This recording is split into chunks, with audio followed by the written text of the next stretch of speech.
플라이강원이 경영난으로 내일부터 운항을 한시적으로 중단합니다. 정부와 강원도는 예약 고객 피해 구제와 대체 항공편 마련 등에 나섰습니다. 강릉 차량 급발진 의심 사고 책임 소재를 다투는 민사소송 첫 재판이 오는 23일 열립니다. 경찰은 사고 차량에 대한 재조사를 국과수에 요청했습니다.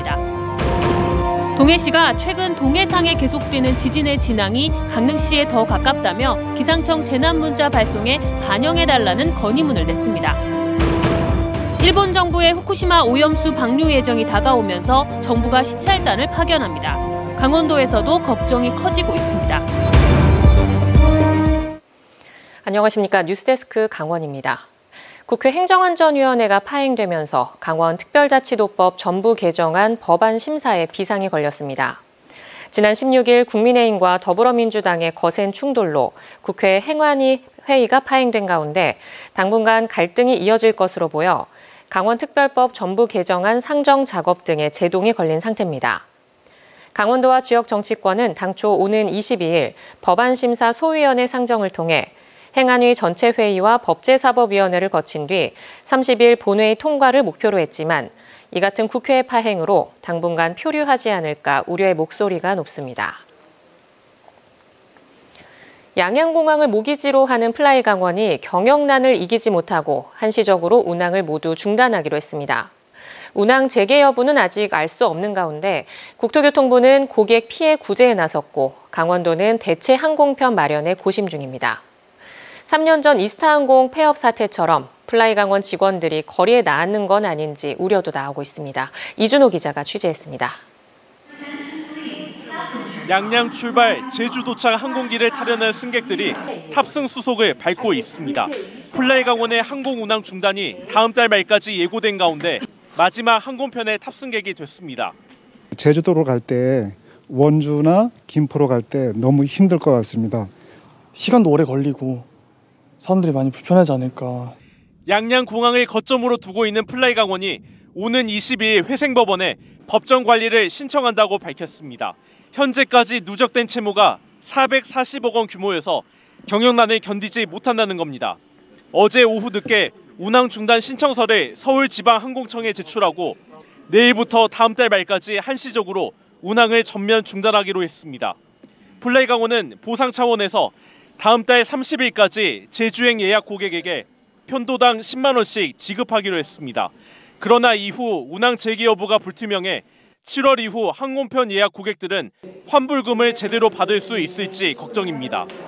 저는 8월 여행이라서 조금 뒷 여행객에 속하는 것 같은데 그래서 저희까지 아직 공지가 정확하게 나오지 않아서. 국토교통부는 원희룡 장관이 플라이강원 사태를 소셜미디어에 게시하는 등 예의주시하고 있습니다.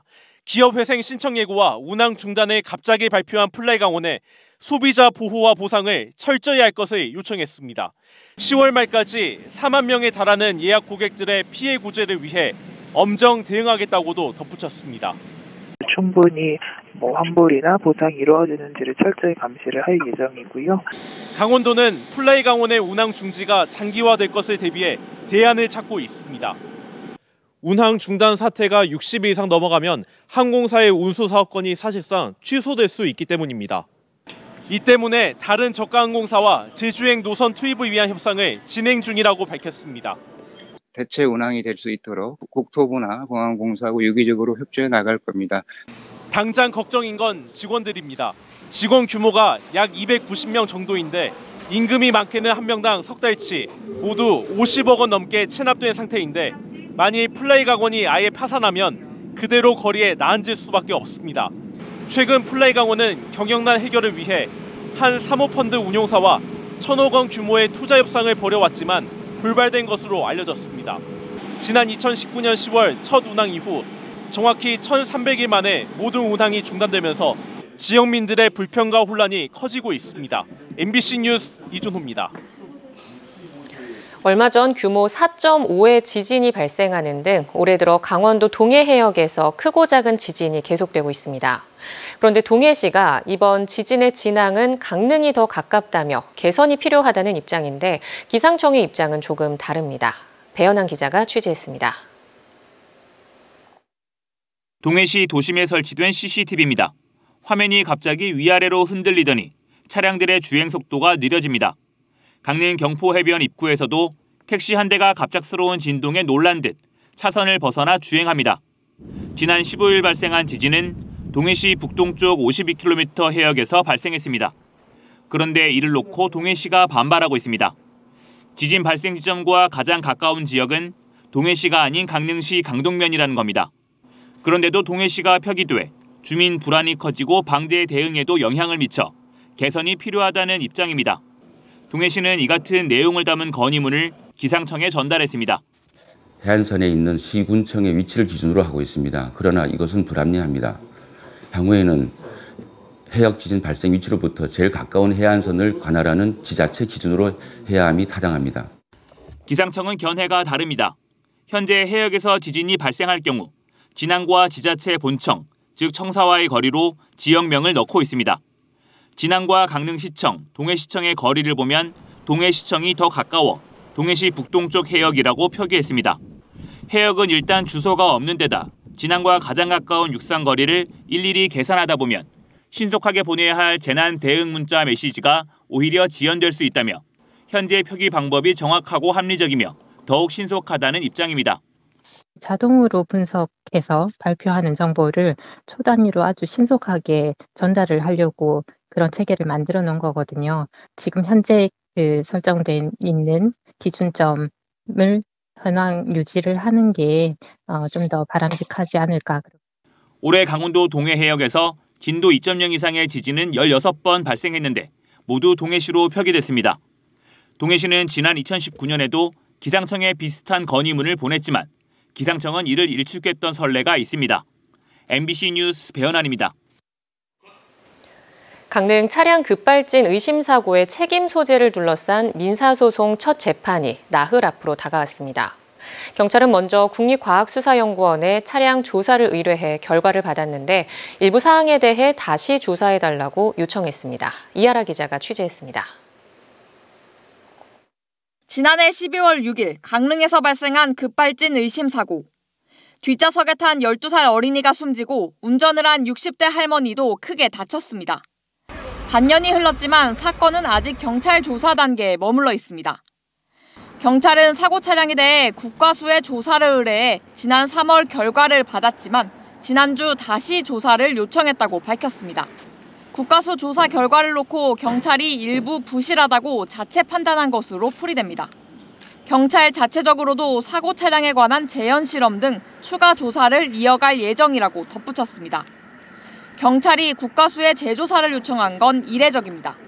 경찰 쪽에서 이 국과수의 재조사를 요청한 것은 소프트웨어 문제라든지 좀 더 명확한 이 결과를 도출할 수 있게끔 요구했다는 측면에서 흔한 사례는 분명히 아니라고 말씀드릴 수가 있습니다. 유가족 측은 3가지 쟁점 사항에 대해 세밀한 조사가 진행돼야 한다고 말합니다. 1차 추돌 전에 사고 차량의 자동 비상 제동 장치 AEBS가 왜 작동하지 않았는지, 소프트웨어와 엔진 전자제어 장치인 ECU 분석은 했는지, 그리고 운전자가 기어를 주행인 D에서 중립인 N으로 바꿨다는 증거가 있는지 등입니다.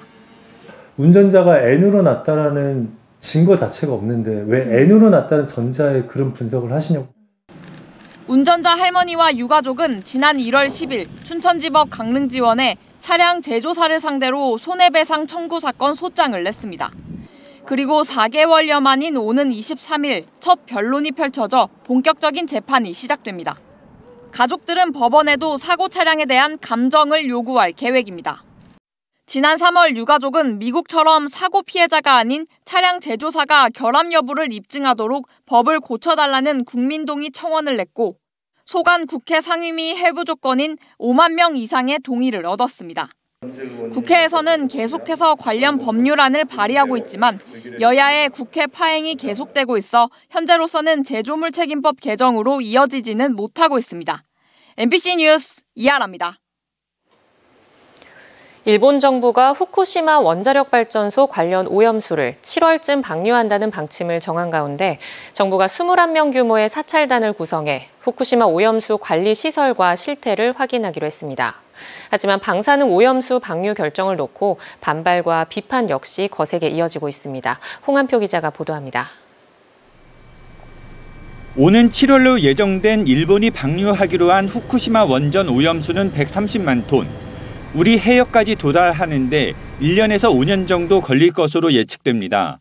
특히 수산업 비중이 높은 강원도의 경우 오염수가 미칠 영향에 더 민감할 수밖에 없습니다. 후쿠시마 오염수 방류 여부를 놓고 동해안 어민들의 걱정도 커지고 있습니다. 원전 오염수 방류 자체만으로 어민들의 생존권이 침해된다는 겁니다. 수산물에 대한 과학적 위해성 여부를 떠나서 방류되는 것 자체만으로도 국민들은 안전성에 대한 우려와 불안으로 수산물 소비가 감소될 것입니다. 전국적으로도 시민단체나 어업인단체가 대책 마련을 촉구하는 등 반대 목소리가 커지고 있습니다. 일본 정부에는 육상 장기 보관하라는 요구사항을 제안하고 우리 정부에는 국제해양법 제소를 해서 오염수 방류를 막으라는 시민운동을 5월 20일 날 합니다. 각 지역별로 지금 계획이 되고 있고. 이런 가운데 정부는 후쿠시마 오염수 시찰단을 구성해 오는 21일부터 5박 6일간의 일정으로 직접 일본을 방문한다고 밝혔습니다. 정부는 현장 시찰단 활동이 오염수 방류에 대한 과학적 안전성 검토에 초점을 맞췄다고 강조했습니다. 오염수에 포함된 방사성 물질을 정화하는 장비의 설치 상태와 성능 점검 결과 등을 집중 살펴본다는 계획입니다. 시찰단은 또 처리된 오염수의 농도 분석 결과 등도 구체적으로 살펴볼 예정입니다. 하지만 일본이 그동안 공개해온 오염 처리수의 방사선 수치와 실제 수치가 일치하는지 확인하려면 시료를 직접 확보해야 하는데 정부는 시료 채취 대신 오염수 방류 시설 등을 직접 확인하는 데 무게를 둔 만큼 한계가 뚜렷하다는 지적도 나오고 있습니다. 어차피 전수조사 아니지 않습니까? 대표성을 가지려면 기본적으로 여기서부터 저기까지 그리고 10년 전 오래된 녹슨 저장 용기 포함해서 지금 만든 이게 모두 골고루 소위 표본 조사가 돼야 되는데. 한편 MBC 강원 영동은 오는 21일 오전 7시 40분부터 후쿠시마 오염수 방류 대응 방안을 주제로 전문가와 활동가, 시민 등이 참여하는 시사 프로그램 시사 반장을 방영합니다. MBC 뉴스 홍한피입니다. 오는 6월 11일 강원특별자치도 출범을 앞두고 강원도가 지역 기업들과 할인 행사를 열면서 붐 조성에 나섰는데요. 도민들의 반응은 어떨까요? 이송미 기자가 현장을 돌아봤습니다. 대형마트 곳곳에 응원 문구가 보입니다.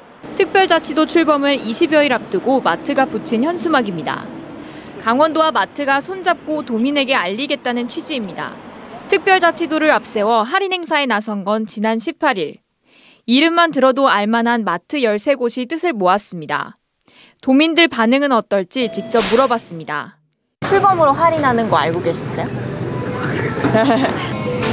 전단지를 확인은 자주 하는데 40%냐 50%냐 뭐 이거를 더 중요하게 생각하지. 이렇게 반응이 미온적인 데는 이유가 있습니다. 취재진이 실제로 특별자치도 출범을 기념해 할인하는 제품이 몇 개인지 확인해봤습니다. 춘천 대형마트 3곳을 돌아보니 한 곳당 3개뿐이었습니다. 그마저도 마트 멤버십에 가입하지 않으면 제값입니다. 카드사 할인 행사인데 특별자치도 기념 문구가 붙어있는 제품도 있습니다. 가전제품 전문 판매점도 가봤습니다. 이곳도 특별자치도를 내세웠습니다.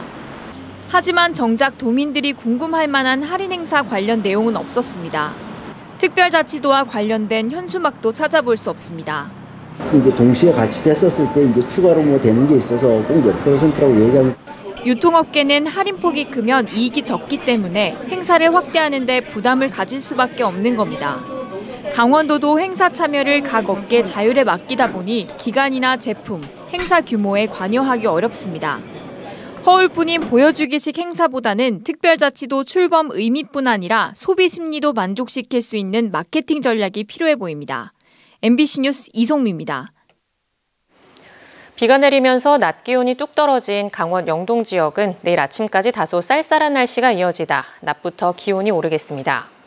영동 지역에는 오늘 강릉 왕산 9mm를 비롯해 삼척 도계 6.5, 구룡령 4, 태백 2.9mm의 비가 내렸습니다. 영동 지역은 오늘 낮 기온이 18에서 20도로 어제보다 10도가량 뚝 떨어진 가운데 내일 아침 기온도 11에서 14도로 쌀쌀하겠지만 내일은 낮 기온이 최고 28도까지 오르겠습니다. 또 내일 오후부터 강원 전역에 강한 바람이 불기 시작해 모레는 강원 영동에 강한 바람이 집중될 것으로 예보됐습니다.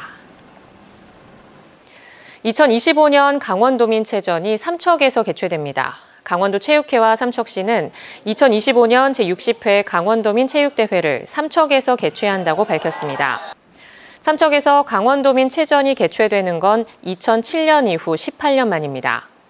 이로써 지난해 고성군, 올해 강릉시에 이어 내년에 사상 처음으로 양양군에서 개최되는 강원도민체전은 2025년 삼척 개최 확정으로 4년 연속으로 영동 지역에서 열리게 됐습니다.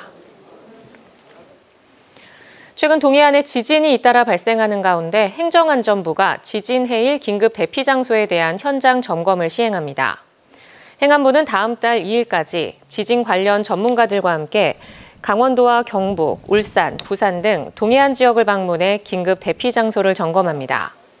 주요 점검 내용은 긴급 대피 장소와 홈페이지에 안내된 내용의 동일 여부, 지진 해일 긴급 대피 장소 추가 지정, 안내 표지판 현황과 추가 설치 등입니다.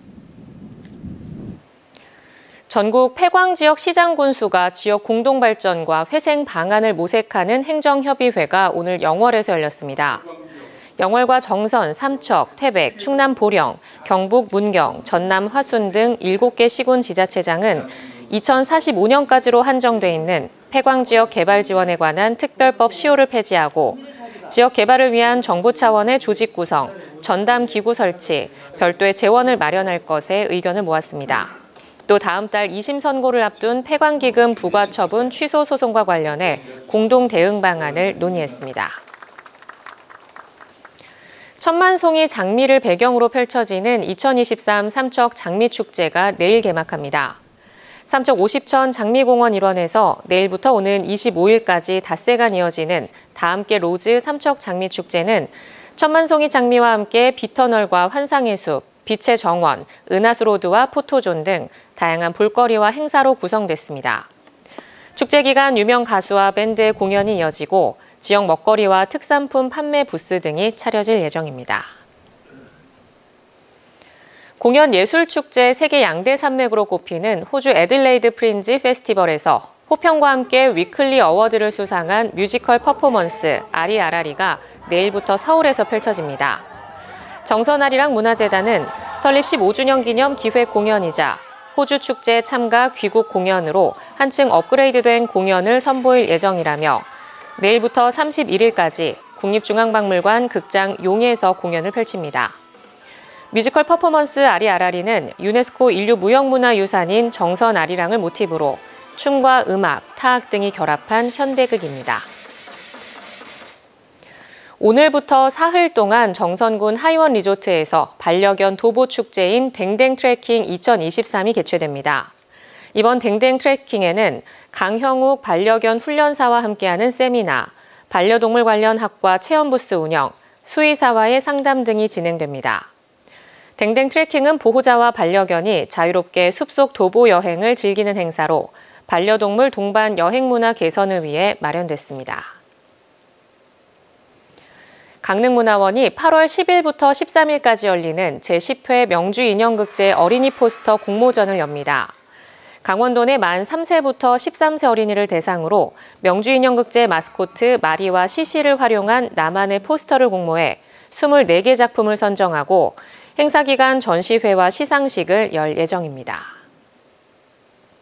강원뉴스 마칩니다. 시청해주신 여러분 고맙습니다.